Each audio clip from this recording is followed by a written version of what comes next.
In May of 2019, 3 members of the Media One creative team were sent to Africa to film a new spot for World Vision. After a week of shooting, they brought back some amazing footage and chronicled the entire experience. Action camera. Things are going really well. It's chaos. This is their story. When shooting internationally, it always comes with its own set of challenges. There's an awful lot of things that can go wrong when traveling to a continent such as Africa, but it's also by far the most rewarding kind of production to do. It's amazing to travel and to see more of the world, and to get to do that for such a meaningful cause is very much the epitome of why you do what you do. The first 3 days of traveling were quite a blur. We traveled for close to 30 hours to get to our location. Then we needed to collect our sufficient permits, our visas for entering the country, and then make sure that we were there for our layover to get to the actual location in Gondar when we traveled from Addis. We're limited by how much we can carry as sort of a smaller crew. So my big fear was that when we got there, we'd be missing gear and it wouldn't survive the really difficult conditions we were putting it through. Where are we at, Andy? We just got to the Gondar Emperor Tewandros Airport. Short little flight on that tiny little plane over there. It was a nice and easy one. Look at that, we got all our bags. Every single one. It was a relief to arrive, but we knew we had a lot of work ahead of us.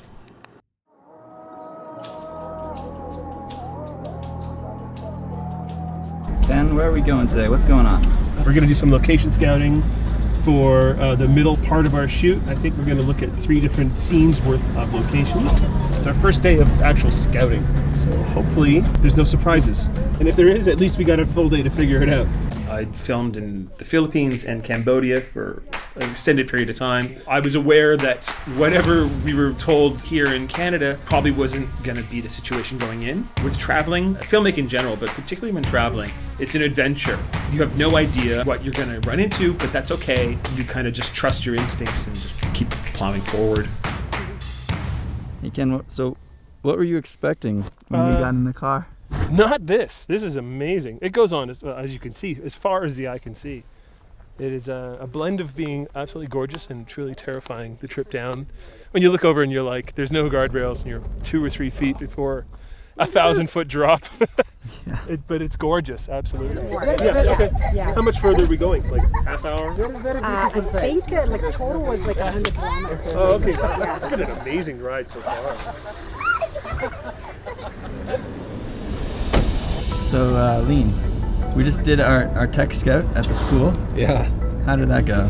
we were fairly swarmed by kids, and we were trying to obviously check out the scout and stuff to prep our shot, and we had to lock ourselves in a classroom, and then the kids started banging the door and climbing the windows to go in. I will say that out of everywhere we've been in Ethiopia, that the number one attraction is Ken's biceps. People, doesn't matter where we go, someone goes, hey, big biceps. And oddly enough, gets me no attention at home. Yeah. Like 0.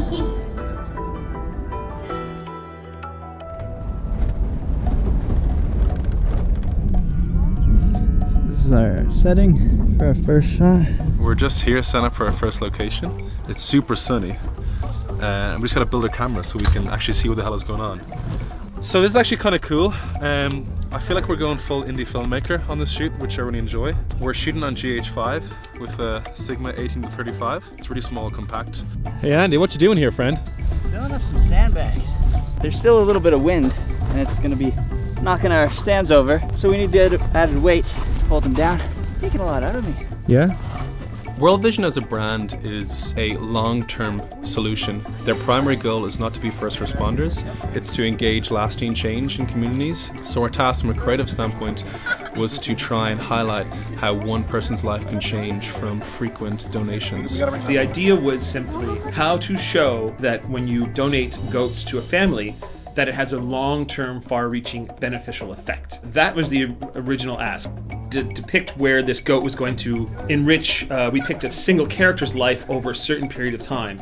And the way that we were going to do this was through a series of match cuts. The end result would look like the camera was pulling back on a track from one actress to another as she aged throughout her life. Hot work.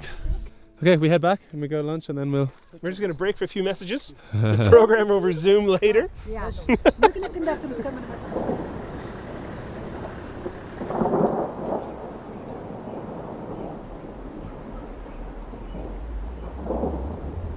And I'll bring Andy, we'll rehearse it with